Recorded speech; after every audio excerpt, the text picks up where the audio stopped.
equation of three-phase alternator in terms of specific loadings, diameter and length of stator core, and what are the usual values of specific loadings.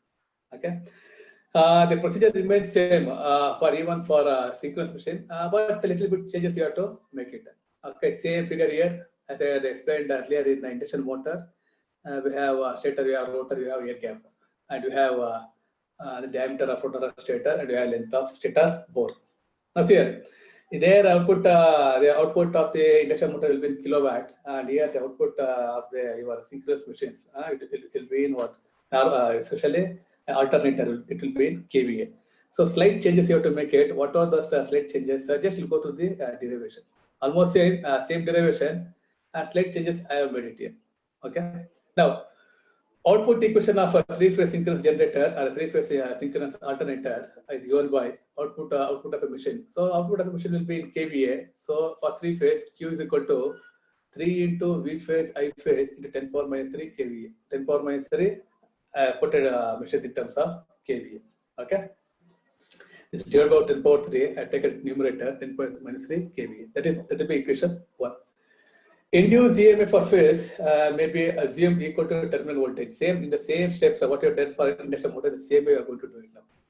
Okay, the induced EMF for phase for alternator, because you are going to excite the winding of a three-phase winding of a alternator, as in the case of induction motor. So V phase is equal to E phase 4.44 F into 5 T phase. Then your winding factor kW into into kVA in terms of kVA. Once again, same thing. T phase is equal to Z phase by 2. Then just I divided. I put substitute for T phase. Z phase by 2. 4.44 divided by 2. It will come around 2.22. And same thing for frequency in terms of RPS. This is okay. In terms of RPS, you can write what F is equal to P into N by 2. Okay, almost same thing. Synchronous speed in terms of RPS is given by 2F by P, and substituting for F, so F is equal to Ns into P divided by 2. That is your equation 3, where Ns is equal to synchronous speed of rotating magnetic field in RPS. Okay, now once again we have this BAV nothing but what? Average frequency. From that formula, you have substitute for phi, flux per pole. Flux per for phi is equal to BAV into pi d by P. This way taken from the average flux density. Okay, now this is taken as equation 3 and this is equation 4, and you are going to substitute for what? Substitute for F and phi. Okay, substituting for F and phi from equation 3 and 4 in equation 2. Okay, substituting equation 3 and 4 in equation 2. So you are going to substitute for what? One thing I'll repeat here. I'm going to substitute for F and I'm going to substitute for phi, flux per pole. When you substitute here, then this will be the equation. V phase is equal to 2.22 PNS by 2 BAV pi DL by P Z phase kVA. Okay. The next substituting equation 5 in equation 1. This is your equation 5. Is substituted equation 1. Means I'm going to substitute for what? Substituting for this V phase. I'm going to substitute for V phase. So I'm going to substitute here. Output of a machine Q is equal to 3 into the entire this equation. I'm substituting for V phase. This is entire V phase into I phase into 10 power minus 3 kVA. Once again, you are going to rearrange this one, rearrange these things, rearrange these things, and you can put it. So here, so what do you get here? 3 into I phase 1.11. Okay, 1.11 means you divide by 2 here. 2 into 2.22 divided by 2. It will become 1.11. Okay, 1.11, and then you rearrange these things. 5BA, KWN, 3 I phase, Z phase, DL into 10 power minus 3 kVA. Okay, from this specific electrical loading formula, we are substituted this equal 3 phase, 3 into I phase, Z phase from the specific electrical loading. This is nothing but what this Q. I am going to substitute for these things. Okay, for three phase, Q is given by what? If you remember in induction motor, the specific electrical loading is given by this formula. Q is equal to pi d divided by 3 phase I phase into Z phase. Okay, then if you substitute there, 3 phase I phase means Q is equal to 3 phase I phase Z phase divided by pi d. You substitute for Q means then you substitute for 3 phase I phase. It's nothing but what Q into pi d. Okay, from that specific electrical loading formula, you are going to substitute here. Once again, I'll repeat here. This is regarding Q. Q is equal to what? 3 phase I phase Z phase divided by pi d. I want 3 phase I phase Z phase. From that formula, 3 phase I phase Z phase is nothing but what? Pi d into Q. Nothing but the specific electrical loading. So 1.115 VAV kW NS pi Q into D into DL to 10 power minus 3 kVA. Okay, and once again you multiply pi into pi square into 1.11. It will come around 10.94. It will be almost equal to 11 BAV Q kW. Then d square lns into 10 power minus 3 kVA. Remains same what I explained in earlier induction motor. And this 11 BAV kW is nothing but your C0 and d square lns kVA to be kVA. Where C0 is equal to 11 BAV kW to 10 power minus 3. This is called as what? This is called as output coefficient. Once again, in terms of d square L, d square L is equal to what? Q divided by C0 ns. Here, no need of any cos phi because the output of emission will be in kVA. Then don't write all those cos phi. Okay. Power factor will not be there. D square L is equal to Q divided by C0 ns. Q will be nothing but will be in kVA. kVA divided by C0 ns. This is here equation 7. So the equation 7 represent the output equation in terms of d square L product. In terms of d square L product. But normally in examination, they'll ask the output equation in terms of a peripheral speed. In terms of peripheral speed. As you know, in any case of any motor, normally either induction motor or synchronous machine, the rotor will rotate. The peripheral speed is nothing but what? The speed of the rotor. The speed of the rotor. So they may suppose ask the output equation in terms of the peripheral speed. In terms of peripheral speed. So what I do here, to write the output equation in terms of peripheral speed, once again I have taken same equation here, output equation of the machine, 3 V phase I phase into 10 power minus 3 kVA, and after that I have taken from here, where almost from this point by QD, from this equation 1.11, I have taken same equation I have taken here. Okay, so just I rearrange the term here, rearrange the term. Okay, pi square, rearrange the term. That is your equation 8. Now, the peripheral speed of a machine is given by VA, and the peripheral speed of the machine means the alternator is given by VA is equal to pi d ns. Okay, peripheral speed of the machine. Don't worry about this notation, sir. Is given by VA. Here represent for your alternator is equal to pi d ns meter by second. Okay. Now this is the formula. What is pi d is nothing but what? The rotor is nothing but what? Is a circular. Is nothing but 2 pi r, 2 pi r, 2 into r, 2 into r, nothing but your d. That is your rotor circumference. Ns represent what? Ns represent the synchronous speed. Pi d ns. Just remember this formula. V is equal to pi d ns meter per second. So next one, you can tell here. So substituting for VA from equation 9 in equation 8 means I am going to substitute here. See here, what is VA here? Pi d ns. What you got here? You got pi square d square.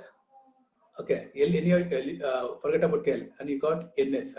What is VA here? Pi d ns. I want pi d ns. So I want pi square d square ns. So what I do, multiply and divide by here, multiply and divide by ns. If I divide this equation, multiply and divide by ns. So what will become here? Ns square divided by ns. Once again, I repeat here, from equation 8, multiply and divide by ns. So what will if you multiply and divide by ns, what will you get here? Pi square d square ns square divided by ns. What is VA here? Pi d ns. So what will become? That will become VA square. Okay, pi square d square ns square will become what?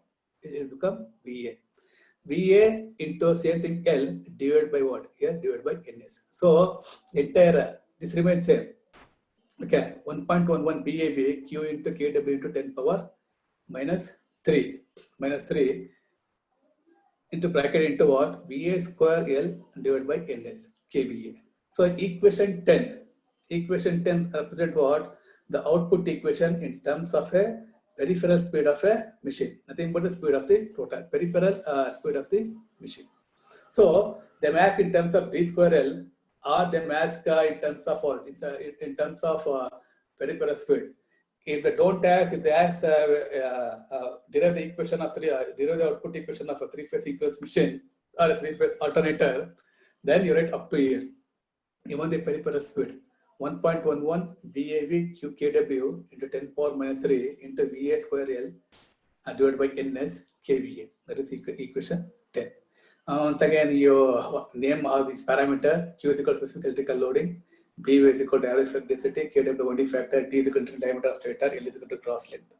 Okay, this remains same. You are going to name the parameters, and then come here. The usual value of specific magnetic loading and specific electrical loading. Normal specific magnetic loading. If you come here, once again, as I told, there are two types of silent pole machines and non-silent pole machines. For silent pole machines, the specific magnetic loading lies between 0.52 to 0.65 Weber per meter square.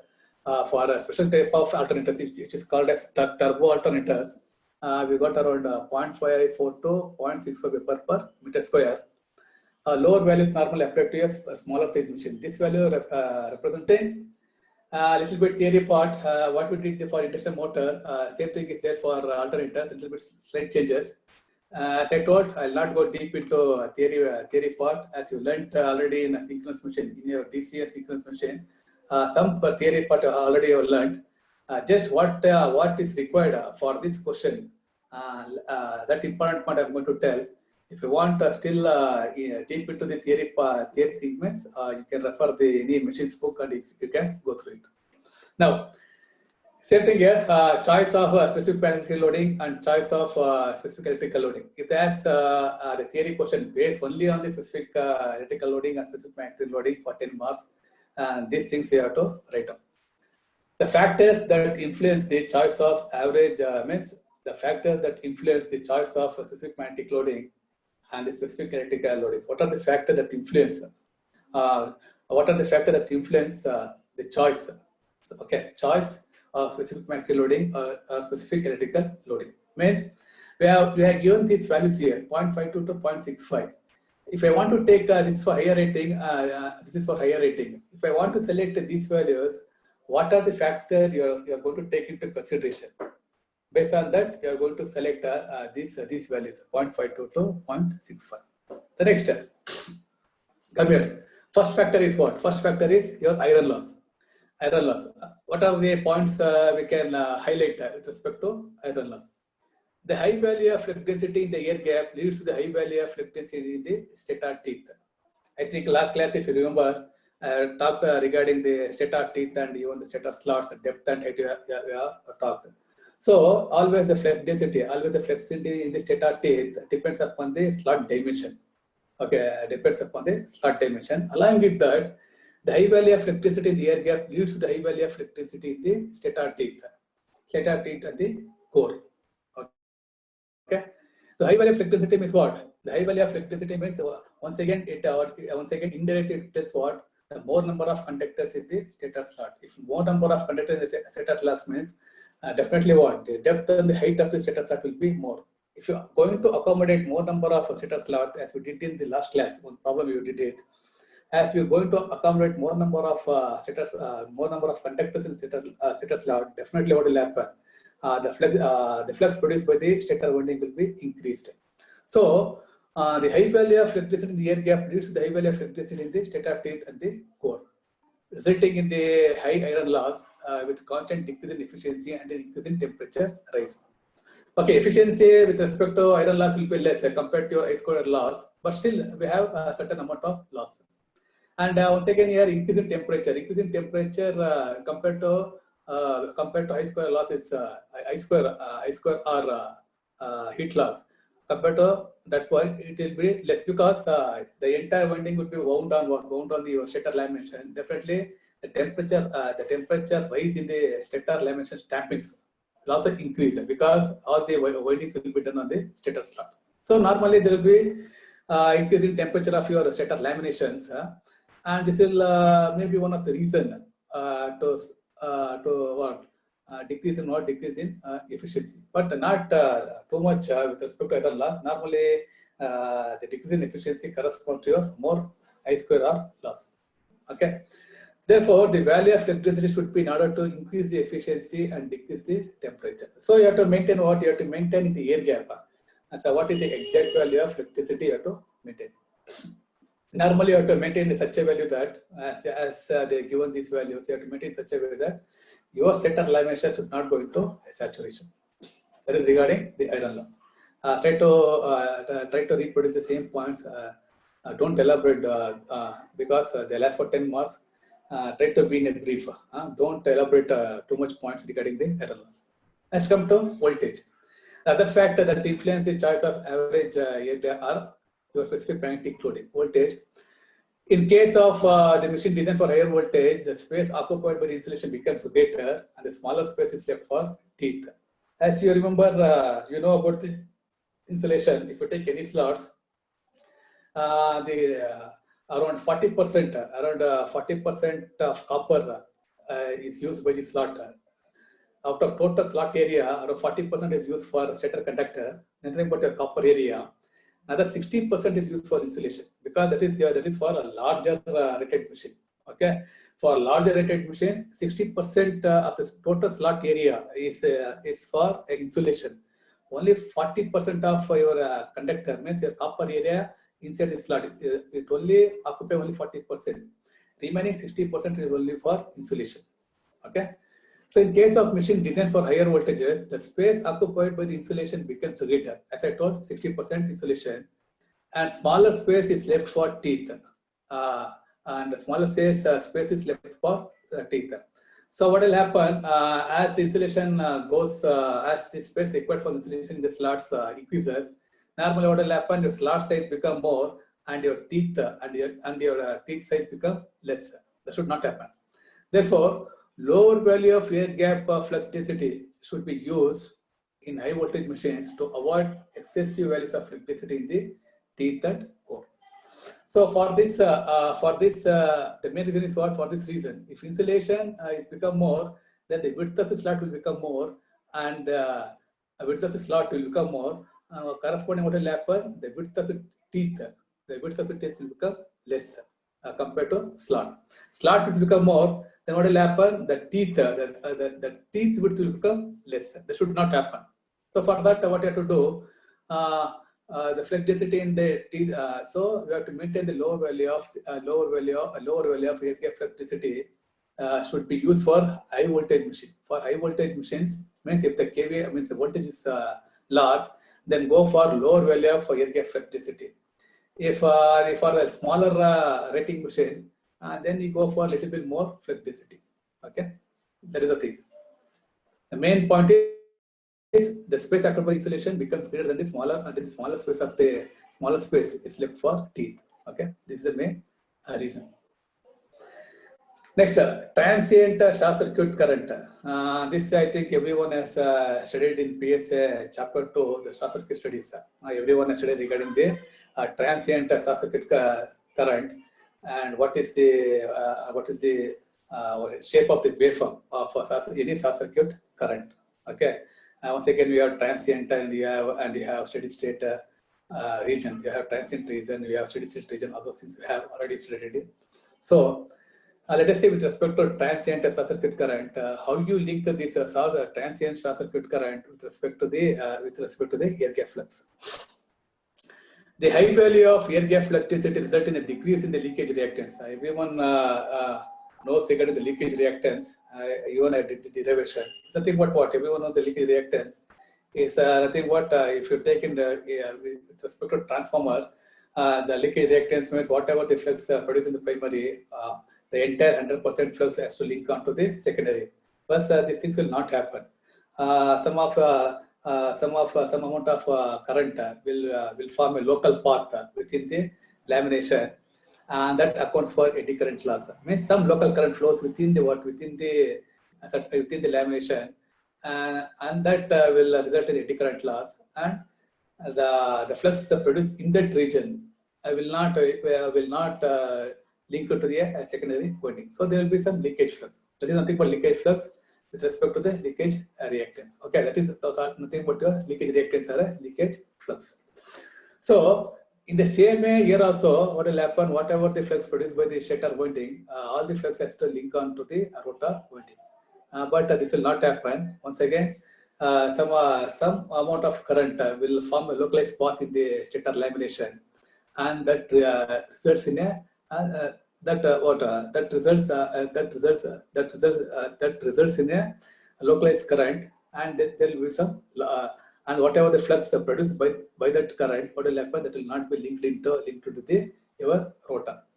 So the high value of flux air gap flux density results in decrease in leakage reactance of the machine with consequent increase in the transient current under the short circuit condition. So you can concentrate here. In increase in transient current under short circuit condition. Whenever short circuit conditions happens, there will be increase in transient current. Means the first cycle of your transient current waveform. So in that case, the high value of air gap flux density results in decrease in leakage reactance. Okay, that is one point. Therefore, the low value of air gap flux density should be used to limit the initial electromagnetic forces under a short circuit condition. So, when under short circuit conditions, what will happen? These are the consequences that will happen. So, based on that, what you have to think under short circuit condition. So, what you have to make it, the low value of air gap flux density should be maintained. So here, just don't go into deep into the theory part here. If you want to learn the transient short circuit current, once again you have to go for that waveform, and you have to study all those things. Just remain. So what will be the effect? What will be the effect of transient short circuit current with respect to the air gap flux density? Don't go deep into theory. Just reproduce these sentences now. Okay. Once again, stability. Stability. Everyone knows that all the machines should operate in a stable condition, whatever may be the condition. Whatever may be the condition, your machine has to operate. The operation of the machine should be stable in any condition, whether whether it is overloaded or whether it is less loaded. In any circumstances. What your machine has to be work in a stable mode or in a stable region. So the maximum power which in a cylindrical rotor means you have taken a cylindrical means your own rotor. Okay, cylindrical rotor is a cylindrical rotor, not a silent pole, or not silent pole means what? Not a rotor with having a pole. It is nothing but a own rotor. A cylindrical rotor machine can deliver under steady state conditions. This I think everyone knows where we have learnt the theory of synchronous machines or synchronous motors. Pmax given by EV by XS, where XS is something about a synchronous reactance. If you have learnt synchronous machine theory in the previous semester, if you want, once again you can go through it. Otherwise, stick on to this sentence. Okay, the maximum power delivered by a cylindrical rotor machine, Pmax is equal to what? EV by XS, where E is excitation voltage and V is terminal voltage, and XS is nothing but a synchronous reactance. And once again, you have done the experiment of how do you going to find the synchronous reactance in the lab also. Okay.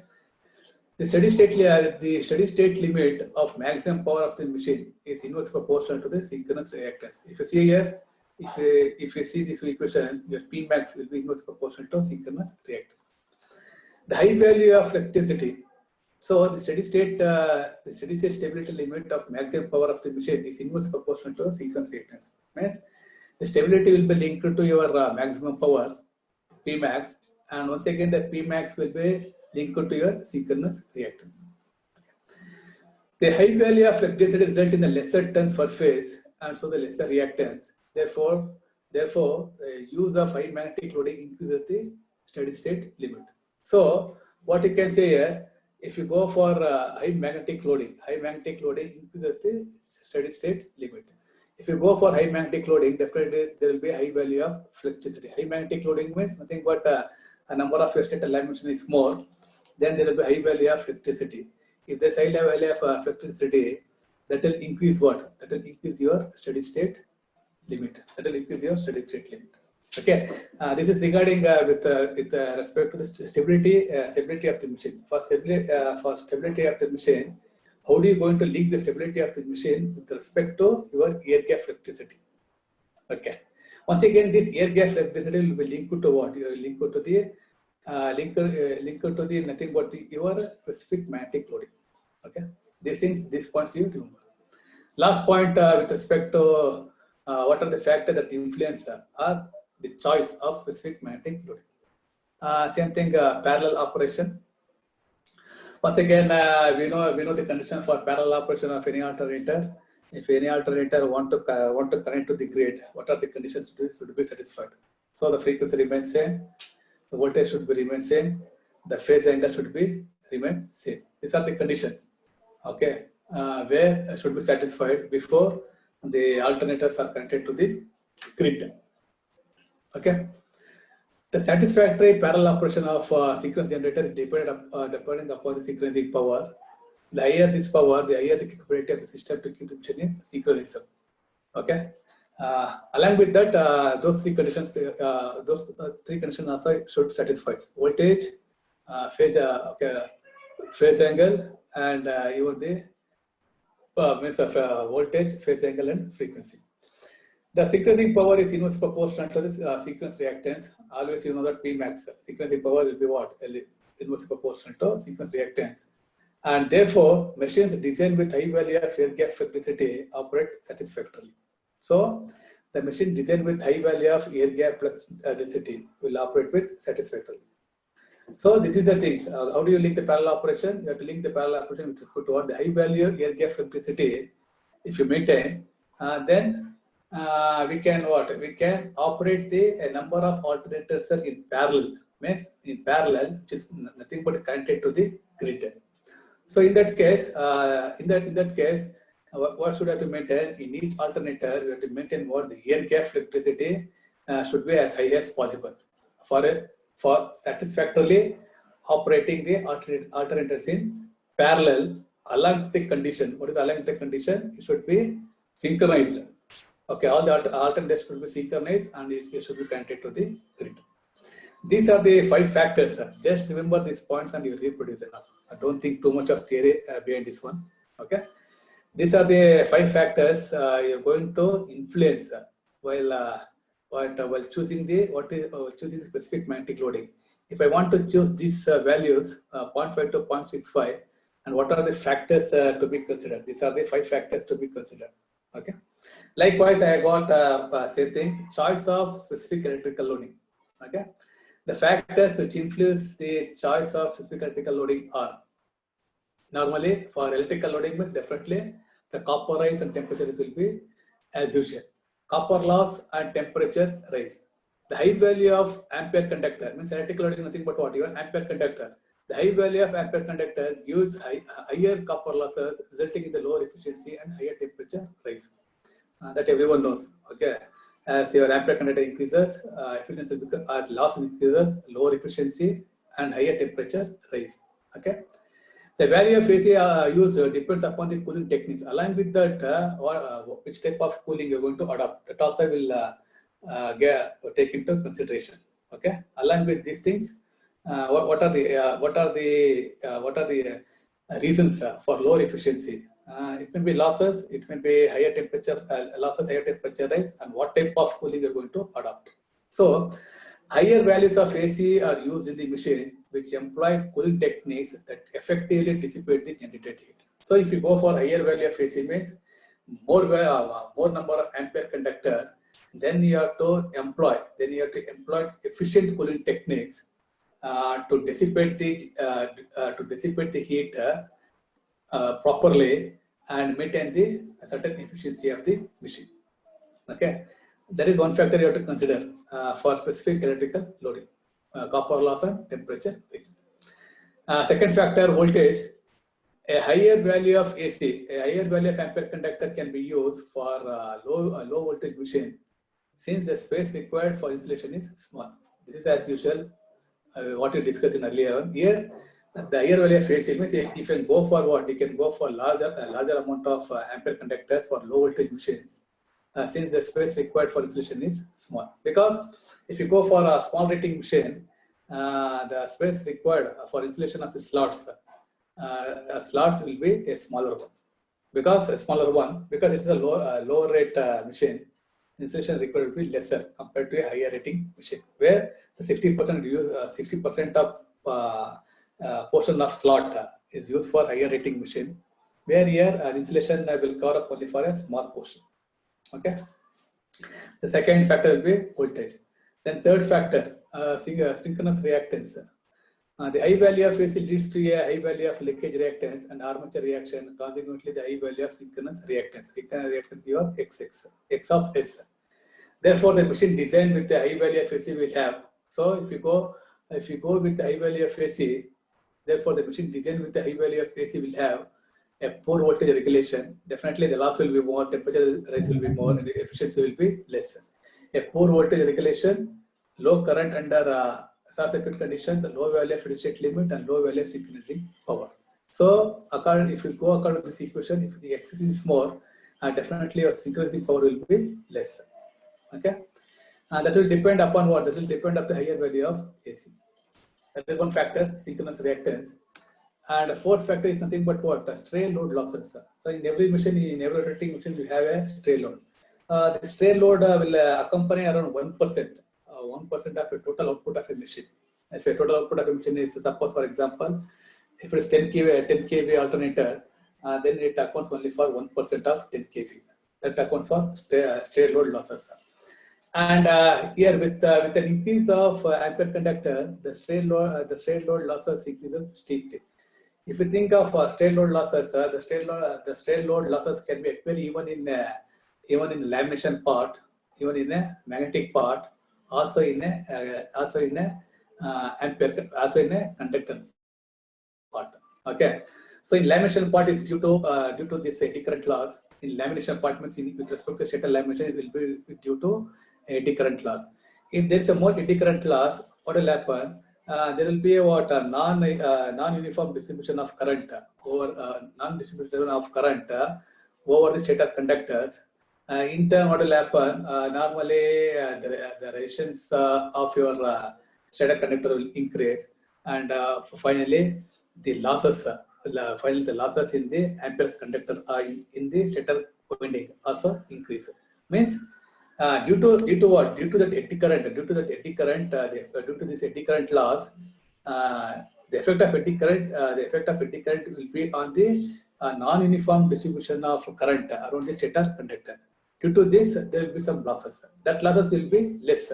As I told, the stray load losses will be around 1% of total capacity of the machine.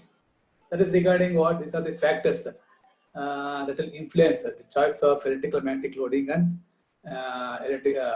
your magnetic loading, specific magnetic loading, and specific electrical loading. Just go through this point, remember this point, and try to reproduce. Don't think of too much of theory behind this one.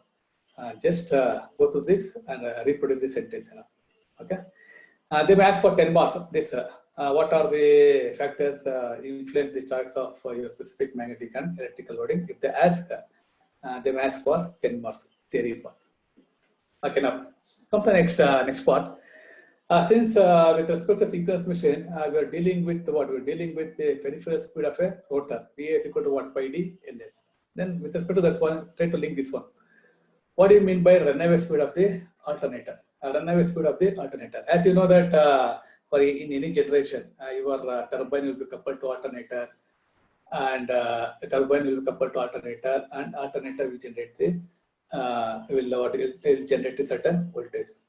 The output of alternator always depends upon how fast your turbine rotates. That the turbine rotates. The turbine rotates based on the input of what you're going to feed, whether it is a hydro, whether it is a steam, whether it is a gas. Okay. Based on that, just go through it. The runaway speed is defined as the speed which the prime mover would have if it is suddenly unloaded when it is working at the rated speed. Now, see here, particularly, for example, if you see here, I want the output of your alternator around 10 kV. That is the example, 10 kV. 10 kVA when it is fully loaded. So your alternator will be coupled to a, suppose I am thinking with respect to a hydro energy. Okay, it's a hydro energy. And your alternator will be run with a hydro turbine. So your alternator will coupled to a hydro turbine. Maybe it may be a fancy turbine, or it may be a Pelton wheel, or it may be a Kaplan turbine. It may be anything. So your alternator is coupled to a turbine, and we have to generate constantly a 10 kVA output. So 10 kVA, for 10 kVA output, if you want to generate means your turbine has to rotate at a certain speed. What is the input to the turbine? If you go for hydro, it is nothing but water. So we require a certain amount of water to strike the blade of the turbine. So you think that the entire system is synchronized, and we are getting constant around 10 kVA output. If suddenly the load is decreased, means your alternator is feeding certain loads. So suddenly what if the load is decreased, then what will happen?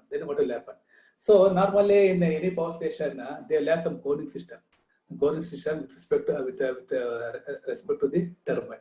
As the load is decreased, automatically the cooling system of a turbine will become active, and it will see that the speed of the turbine will be decreased based on the output of based on the load taken by the alternator. Based on that load, the speed of the turbine will be decided.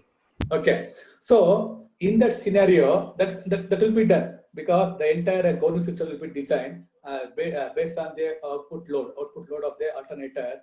What will be the speed of your turbine? That will be decided. And it is nothing but a closed loop. Based on the load, your turbine is going to run with a certain speed.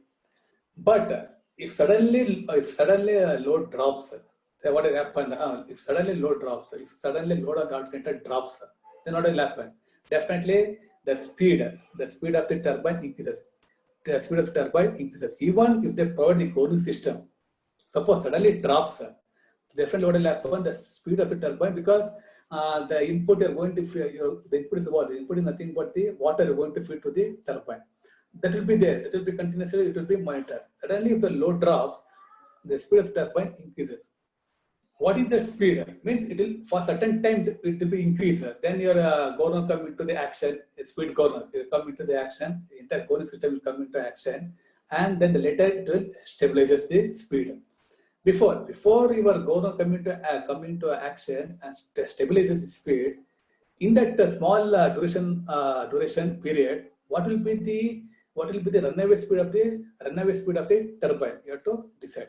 So in that case, the runaway speed of the turbine will be more. Definitely, the runaway speed of the turbine will be more. Once again, that will be linked to what? That will be linked to the runaway speed of the alternator, because both are coupled. What will be the runaway speed of the turbine at that small duration of time? It may be a millisecond, it may be a microsecond, a small duration of the time. Okay, so for with respect to steam turbines, you can see here, steam turbines are equipped with a quick acting speed governor set up to 3.1.1 times. So if runaway speed of the turbine, when the load suddenly comes down, when the load on the alternator suddenly comes down, the runaway speed of the turbine will increase to what? It will increase to 1.1 times the rated speed. 1.1 times the rated speed. When it increases to 1.1 times rated speed, then your speed governor will come into picture and it will stabilizes. Okay, and therefore the operation of governor is reliable. Likewise, the synchronous machine driven with steam turbines may be designed for only for 1.25 times or 1.1 times to 1.25 times the rated speed. Okay, that is with respect to the steam turbines. However, in water turbine, the following are the runaway speed. Means for Pelton wheel, it is designed to 1.8 times the rated speed. Means when it increases to 1.8 times the rated speed, then only your corner come into the speed corner come into picture. Likewise, for Francis turbine, 2 to 2.2 times the rated speed. Kaplan turbine, 2.5 to 2.8 times the rated speed. These are the runaway speed of the alternator. Runaway speed of the alternator means runaway speed of the turbine, which is coupled to the alternator. In steam turbines, it is 1.1 to 1.2 times. Pelton wheel 1.8 times the rated speed.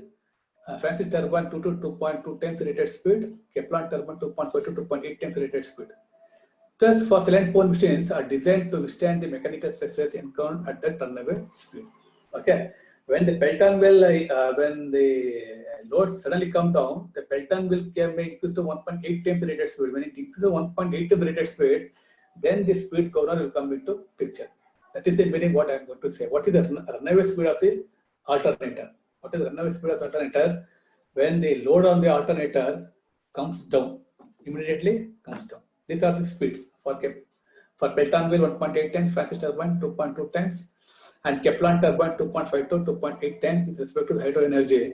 With respect to steam energy, this 1.1 times to 1.25 times. This is regarding what runaway speed of the alternator. Okay, these things we are going to use our solving problem. Okay, which type of rotor you are going to use, because silent pole alternator means what? We have a projection of poles. Okay, in the rotor. So which type of poles you are going to use? Let us see. Next, come here. Design of silent pole machines. Design of silent pole machines. Silent means what? Silent pole means definitely silent pole machine means the rotor as a projections of poles. Okay. Diameter D is a diameter of stator bore.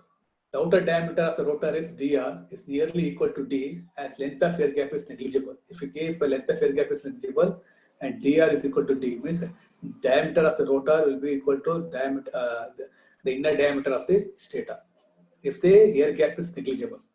The selection of diameter depends upon the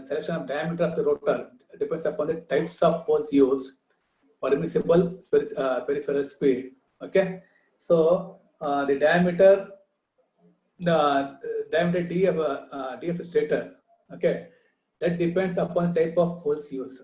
Okay, which diameter, how much diameter are going to use for stator, that depends upon types of pole used, and a permissible peripheral speed. These are the two criteria you have to which decide the diameter of the stator pole. Okay, now for silent pole machines, what type of poles you are going to use? Because silent pole machine means the rotor has a projections of poles. Okay, what type of poles you are going to use it? There are two types of poles used in silent pole machine. Two types of poles: round poles and rectangular poles. I show the figure here. These are called as round poles, and this is nothing but your pole shoe, and this is nothing but a pole core and pole shoes, and this is nothing but your rectangular pole. Okay, rectangular pole. This is pole core and this is pole shoe. Okay. Means this is with respect to what? Silent pole machines. Which type of poles you are going to use it? Okay, now, if I use round poles, what are the things? Let us see. When the round poles are used, the